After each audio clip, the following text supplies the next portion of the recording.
Hello, स्वागत है आपका हमारे YouTube channel study with Rahul MRK UK 11 पे। आज संविधान के क्रम में हम देखेंगे कि जो भारतीय संविधान में संशोधन की प्रक्रिया है वो किस प्रकार से की जाती है। तो हम सभी जानते हैं कि हमारे संविधान निर्माताओं के द्वारा संविधान में होने वाली जो समस्याएं थी, अधिकांश समस्याओं का उसी समय समाधान कर लिया था।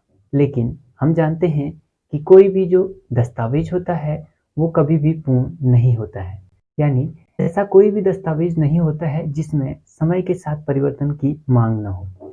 इसलिए जो हमारे संविधान निर्माता थे उनके द्वारा भारतीय संविधान में एक संशोधन की प्रक्रिया सम्मिलित की गई कि यदि आने वाले समय में किसी भी प्रकार की समस्या उत्पन्न होती है तो इस प्रक्रिया के द्वारा उन चीज़ों को परिवर्तित यानी मजबूत आधार प्रदान करके संविधान के अंतर्गत जोड़ा जा सके। तो इसलिए आज हम संविधान के क्रम में देखेंगे कि किस प्रकार से हमारे संविधान के अंतर्गत प्रावधानों को बदला जाता है या उसे और अधिक मजबूत आधार प्रदान किया जाता है। जो भी लोग चैनल पे नए जुड़े हैं वे अधिक से अधिक चैनल को लाइक, शेयर एंड सब्सक्राइब करते रहें। तो भारतीय संविधान के क्रम में हम आज देखते हैं जो हमारा टॉपिक है वो भारतीय संविधान में संशोधन यानी इंडियन कॉन्स्टिट्यूशन अमेंडमेंट किस प्रकार से होता है।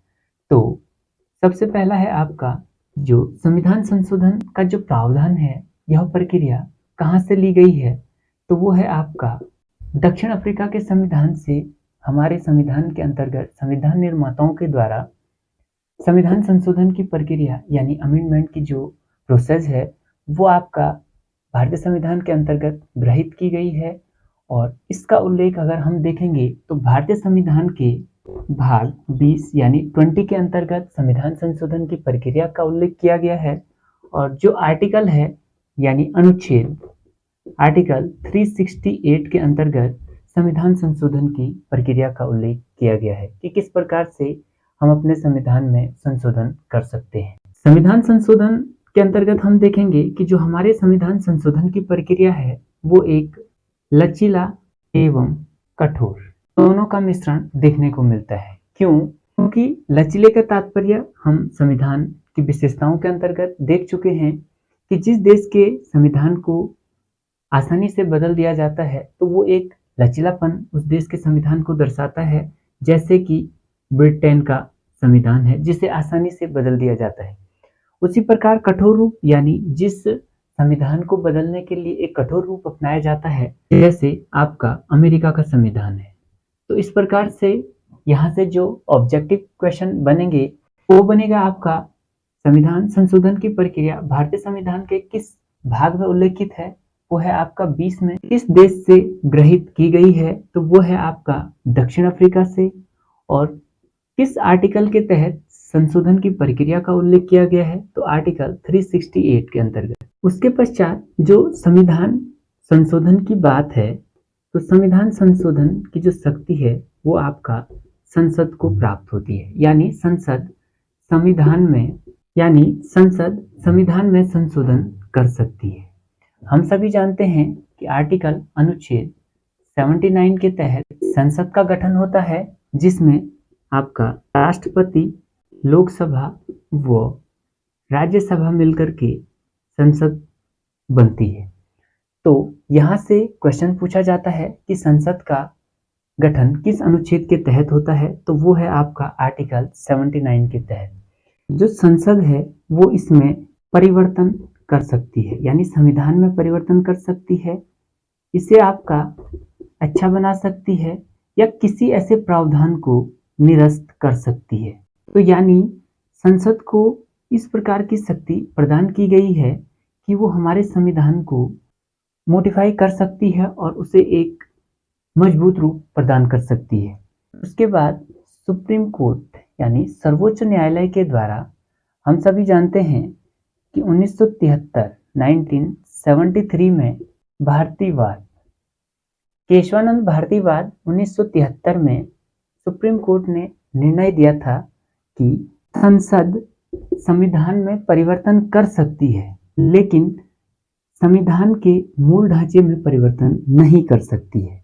यानी जो मूल ढांचे की अवधारणा है वो आपका 1973 केशवानंद भारतीवाद के निर्णय से सुप्रीम कोर्ट के द्वारा निर्णय दिया जाता है कि संसद परिवर्तन कर सकती है, लेकिन संविधान के मूल ढांचे यानी बेसिक जो संविधान का स्ट्रक्चर है उसके अंतर्गत छेड़छाड़ नहीं कर सकती है और ना ही उसे परिवर्तन कर सकती है। मूल ढांचे का तात्पर्य है जो संविधान का जो बेस है, यानी कहने का तात्पर्य है जैसे आपका प्रस्तावना है, प्रस्तावना में संशोधन किए जा सकते हैं, लेकिन प्रस्तावना से किसी शब्द को हटाया नहीं जा सकता है, यानी इसे और अधिक मॉडिफाई करके मजबूत बनाया जा सकता है, लेकिन इससे शब्दों को हटाया नहीं जा सकता है। मूल ढांचे के अंतर्गत जिसमें परिवर्तन नहीं कर सकती है संसद, उसमें है आपका संघवाद।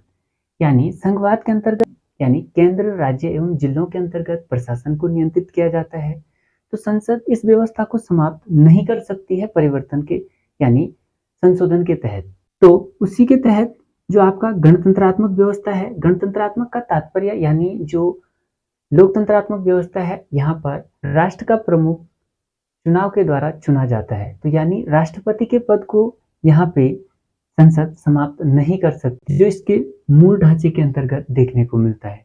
संसदीय व्यवस्था जिसके अंतर्गत लोकसभा, राज्यसभा, राष्ट्रपति वगैरह हम देखते हैं, इन व्यवस्थाओं को भी संसद समाप्त नहीं कर सकती है और मौलिक अधिकारों में परिवर्तन नहीं कर सकती है, क्योंकि मौलिक अधिकारों को और अधिक मजबूत संसद बना सकती है, लेकिन इन्हें हटा नहीं सकती है। तो यहाँ पे आप ध्यान रखिए कि किस प्रकार से मूल ढांचे की अवधारणा 1973 में केशवानंद भारतीवाद के मामले में सुप्रीम कोर्ट के द्वारा दिया जाता है, यानी इसके मूल ढांचे में परिवर्तन नहीं कर सकती है संसद। आपको केवल और केवल ये समझना है।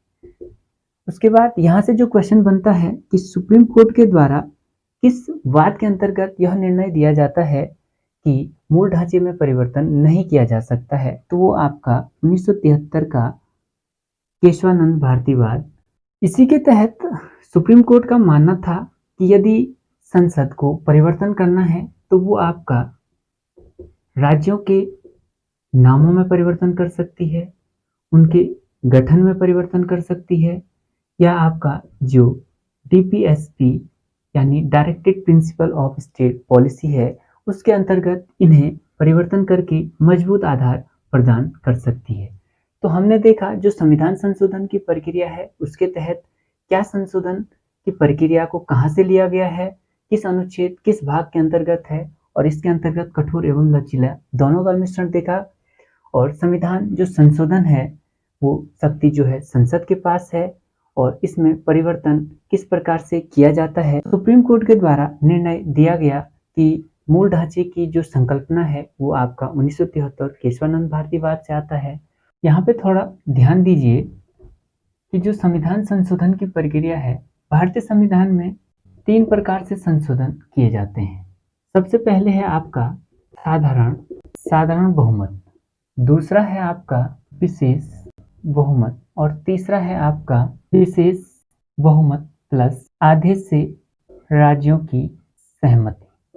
यानी जो भारतीय संविधान में 3 प्रकार से संशोधन किए जाते हैं, साधारण बहुमत, विशेष बहुमत और विशेष बहुमत प्लस आधे से अधिक राज्यों की सहमति के आधार पर हम अपने संविधान के अंतर्गत संशोधन कर सकते हैं।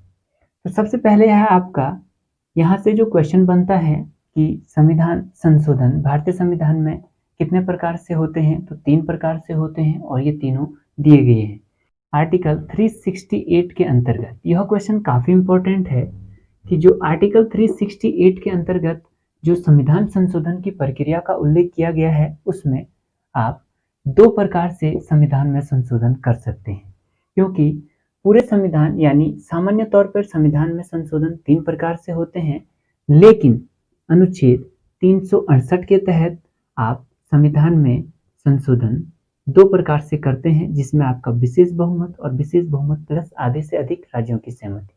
यहाँ से क्वेश्चन पूछा जाता है काफी एग्जामों में, इसलिए इस चीज को ध्यान रखिए। इसमें हम पहला देखेंगे जो साधारण बहुमत है।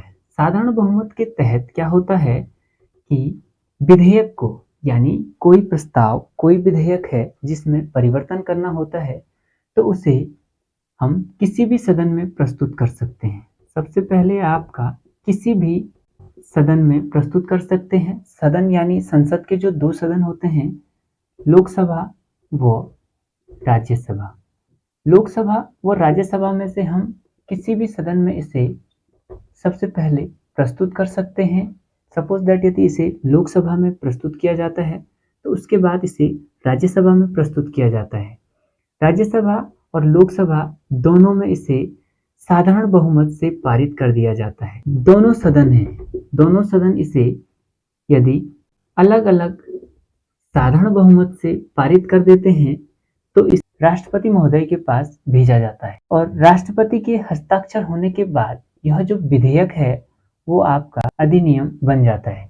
यानी यहाँ पे ध्यान दीजिए कि जो साधारण बहुमत यानी जो साधारण बहुमत की जो प्रक्रिया है जिसके तहत संविधान में संशोधन होते हैं उसे हम सबसे पहले संसद के किसी भी सदन में भी उस विधेयक को प्रस्तुत कर सकते हैं।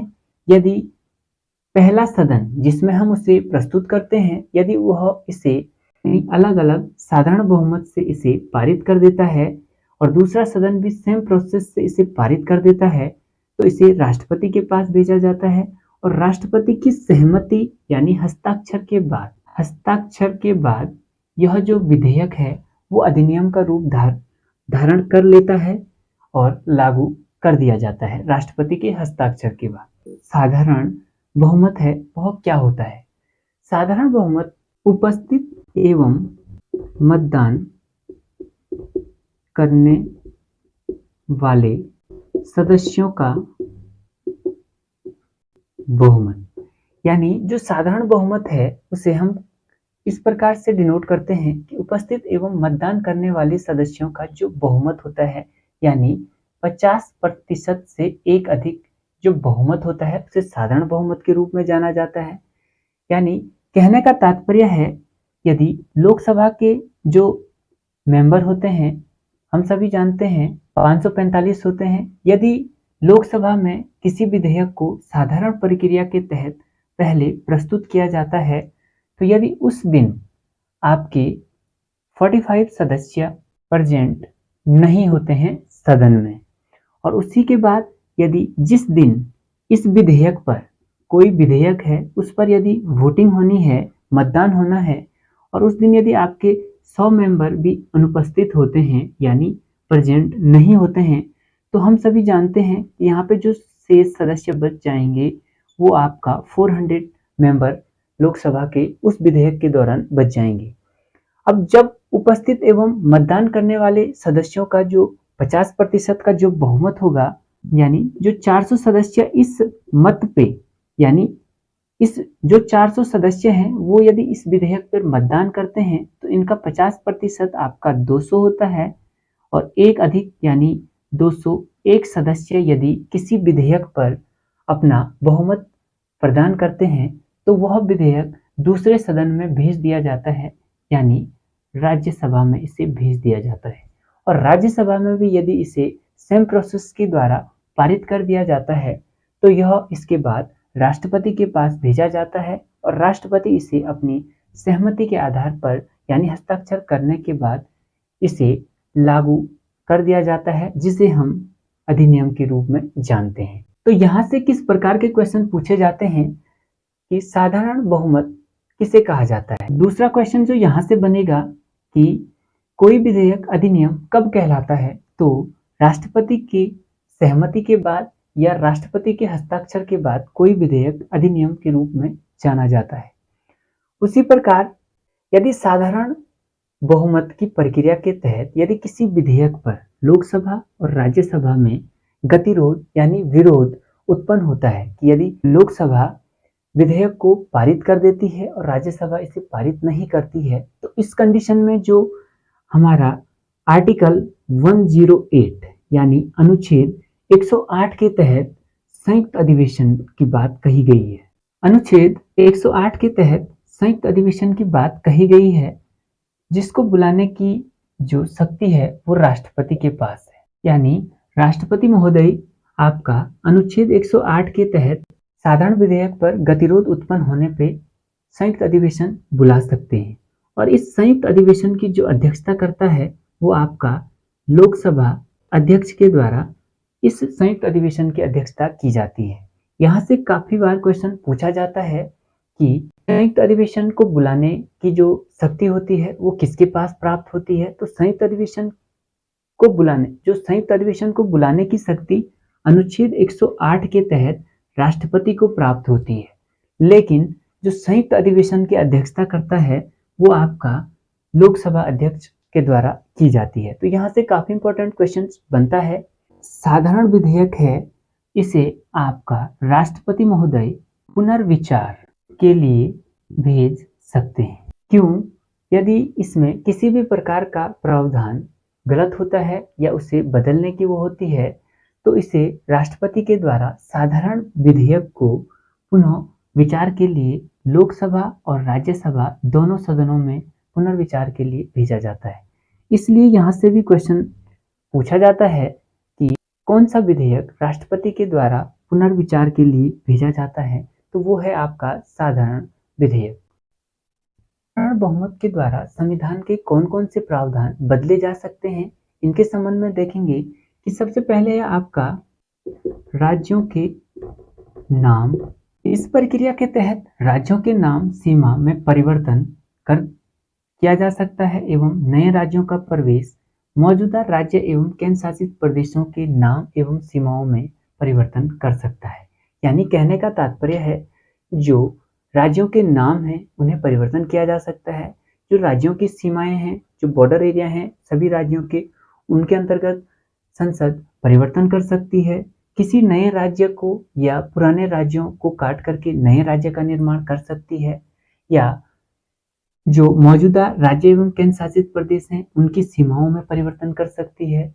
उसके बाद जो आपका संविधान के भाग 2 के अंतर्गत और 5 से 11 के अंतर्गत जो नागरिकता का उल्लेख है उसमें संसद परिवर्तन कर सकती है। और जो विधान परिषद है, विधानमंडल के 2 सदन होते हैं जिसमें आपका विधानसभा एवं विधान परिषद देखने को मिलता है। विधान परिषद जो है सभी राज्यों में अनिवार्य नहीं होती है। यह विधान परिषद का जो सृजन एवं समापन करने का जो अधिकार है वो संसद को प्राप्त है, जो साधारण बहुमत के द्वारा होता है। अनुसूचित 2 के अंतर्गत वेतन एवं भत्तों का जो उल्लेख किया गया है उन प्रावधानों में भी जो परिवर्तन किया जा सकता है वो साधारण प्रक्रिया के तहत होता है। और अनुसूची 5 और 6 में, यानी अनुसूची 5 के अंतर्गत अनुसूचित जाति एवं जनजातीय क्षेत्रों के प्रशासन के अंतर्गत भी साधारण प्रक्रिया के तहत प्रावधानों को बदला जा सकता है या उसे और अधिक मजबूत बनाया जा सकता है। जबकि जो 6वीं अनुसूची है उसमें जनजातीय क्षेत्रों का जो प्रशासन है उसके अंतर्गत भी साधारण बहुमत के तहत प्रावधान किया जा सकता है, यानी इन्हें बदला जा सकता है। इस प्रकार संसद साधारण प्रक्रिया के तहत यानी बहुमत के तहत इन क्षेत्रों में परिवर्तन कर सकती है। उसके बाद जो है आपका विशेष बहुमत। विशेष बहुमत के तहत दूसरा है आपका जो विशेष बहुमत और विशेष बहुमत प्लस आधे से अधिक राज्यों की सहमति, जो अनुच्छेद 368 के तहत संविधान में संशोधन किए जाते हैं। तो विशेष बहुमत के तहत यदि किसी विधेयक को, यहाँ भी देखिए, किसी भी सदन में प्रस्तुत किया जा सकता है, यानी सदन का तात्पर्य है लोकसभा और राज्यसभा में किसी में भी पहले प्रस्तुत किया जा सकता है। यदि प्रथम सदन जिसमें प्रस्तुत किया जाएगा, प्रथम सदन इसे विशेष बहुमत से पारित करता है तो इसे दूसरे सदन में भेजा जाता है। और दूसरा सदन भी यदि विशेष बहुमत से इस विधेयक को, किसी भी विधेयक को पारित करता है तो दूसरे सदन यानी दूसरा सदन यदि इसे विशेष बहुमत के द्वारा पारित करता है तो इसे राष्ट्रपति महोदय के पास भेजा जाता है। राष्ट्रपति इस विधेयक पर हस्ताक्षर करने के लिए बाध्य होते हैं। बाध्य होने का तात्पर्य है उन्हें हस्ताक्षर करना अनिवार्य होता है, क्योंकि इस प्रक्रिया में जो विशेष बहुमत है इसके अंतर्गत राष्ट्रपति महोदय को इसमें किसी भी प्रकार से संयुक्त अधिवेशन की शक्ति प्राप्त नहीं होती है और विधेयक को पुनर्विचार के लिए भेजने की शक्ति प्राप्त नहीं होती है। तो यहाँ पे राष्ट्रपति को हस्ताक्षर करना अनिवार्य होता है। विशेष बहुमत का तात्पर्य होता है किसी सदन में उपस्थित एवं मतदान करने वाले सदस्यों का 2/3 बहुमत, यानी 2/3 बहुमत सदन की कुल सदस्य संख्या का बहुमत। यहाँ पे चीज को समझने के लिए जो विशेष बहुमत है वो किसी सदन में उपस्थित एवं मतदान करने वाले सदस्यों का जो 2/3 बहुमत होता है। 2/3 बहुमत का तात्पर्य, यदि लोकसभा के जो सदस्य हैं वो आपका 545 हैं, इसमें से 525 सदस्य यदि किसी विधेयक पर मतदान करते हैं, उपस्थित एवं मतदान, तो इनका जो 2/3 होगा वो आपका 350 होगा।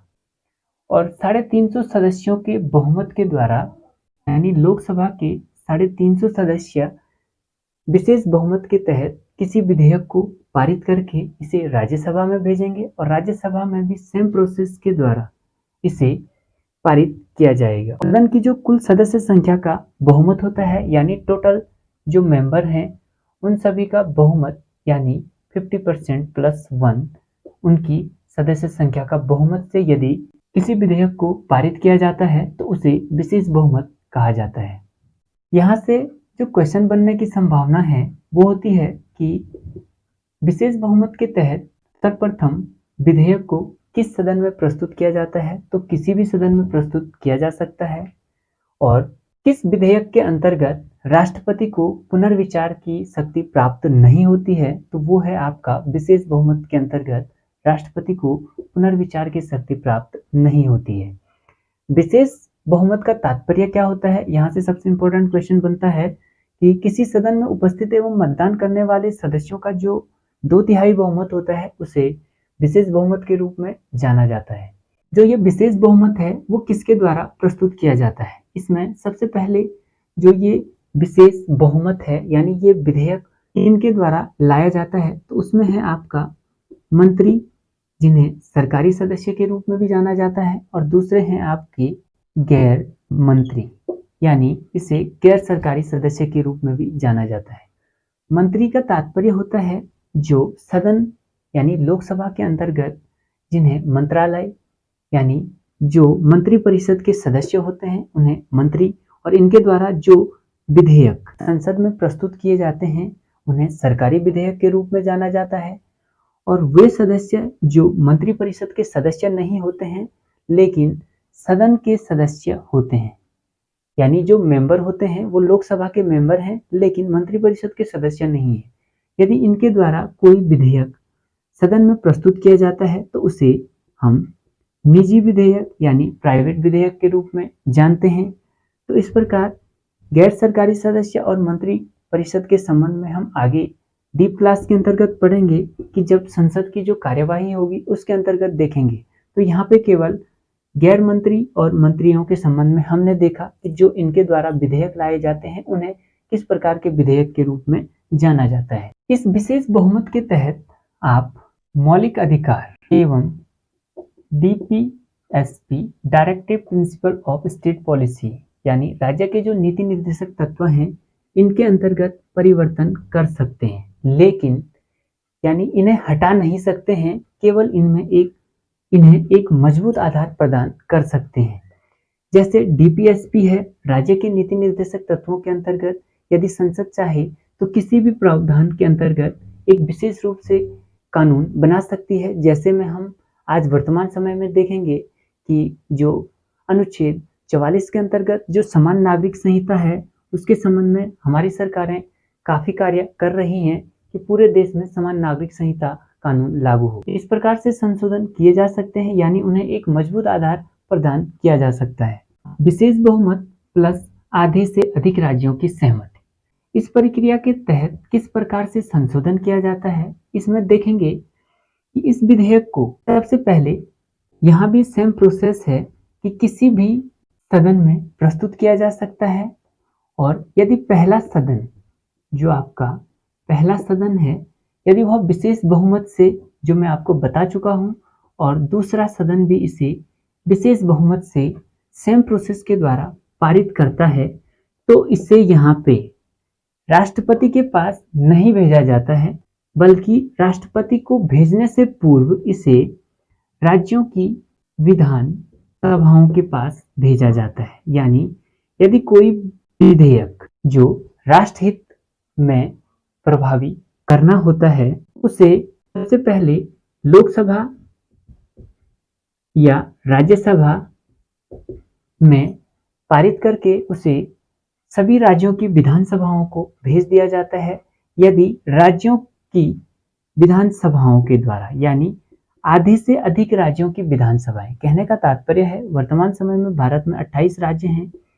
यदि इसमें से 15 राज्यों की विधानसभाएं किसी विधेयक को पारित करके केंद्र सरकार को भेज देती है, तो केंद्र सरकार इसके बाद इसे राष्ट्रपति महोदय के पास भेजती है और राष्ट्रपति महोदय के जो हस्ताक्षर यदि इस विधेयक पर हो जाते हैं तो इसे अधिनियम यानी लागू कर दिया जाता है और अधिनियम कहा जाता है, जिसे संवैधानिक संशोधन अधिनियम के रूप में भी जाना जाता है। इस प्रक्रिया के तहत संसद किनमें परिवर्तन कर सकती है?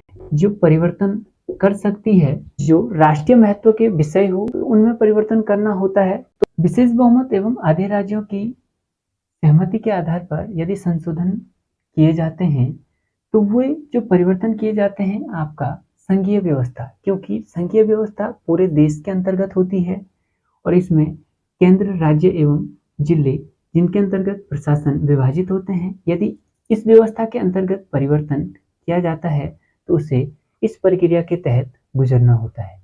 उसी के बाद यदि हम राष्ट्रपति की जो निर्वाचन मंडल होता है उसके अंतर्गत परिवर्तन यानी उसमें कोई प्रावधान करना चाहते हैं तो सेम प्रोसेस के द्वारा इसे परिवर्तन किया जाता है, क्योंकि राष्ट्रपति पूरे देश का एक संवैधानिक पद होता है और राज्यों की विधानसभाओं के पास इसे भेजा जाता है, क्योंकि यह हमारा संविधान का सबसे उच्च पद होता है। उसके बाद सुप्रीम कोर्ट एवं हाई कोर्ट की जो शक्तियां हैं उनमें यदि परिवर्तन करना होता है तो आपका इसी प्रोसेस के द्वारा राज्यों के पास भी भेजा जाता है, क्योंकि हमारे यहाँ पे जो न्यायपालिका है वो इकहरी न्यायपालिका है। और यदि अनुच्छेद 368 के तहत भी यदि प्रावधान किया जाता है, क्योंकि पूरे देश के संविधान के अंतर्गत जो संशोधन की प्रक्रिया है वो आपका अनुच्छेद 368 ही उपलब्ध कराता है, तो यदि इसी के अंतर्गत परिवर्तन करना होता है तो राज्यों की सहमति लेना अनिवार्य होता है, क्योंकि केंद्र के ही अधीन राज्यों को रखा जाता है। और अनुसूची 7 में जो केंद्र एवं राज्यों के मध्य यानी केंद्र व राज्यों के मध्य जो शक्तियों का विभाजन किया गया है, यदि इनमें कुछ प्रावधान परिवर्तन करने हैं या जोड़ने हैं तो उस विधेयक को इसी प्रक्रिया के तहत पूरा किया जाता है। आज भारतीय संविधान में संशोधन की प्रक्रिया के तहत हमने देखा कि किस प्रकार से संशोधन किए जाते हैं। इसके बाद आपको भारतीय संविधान के अंतर्गत जितने भी संशोधन किए गए हैं उन सभी के महत्वपूर्ण संशोधन की क्लास लाई जाएगी और उसके बाद सीधे सीधे हम चलेंगे अनुच्छेदों के क्रम में। तो अनुच्छेदों को शुरू करने से पहले मैंने आपको संशोधन की प्रक्रिया बताया ताकि हम आगे जाके जो संविधान संशोधन प्रक्रिया है अनुच्छेदों के अंतर्गत जोड़े गए हैं उन्हें अच्छे से समझ पाएं। तो आशा करता हूं आप सभी लोग समझ पाए होंगे। तो आज की वीडियो यहीं समाप्त करते हैं, फिर मिलते हैं नेक्स्ट वीडियो में।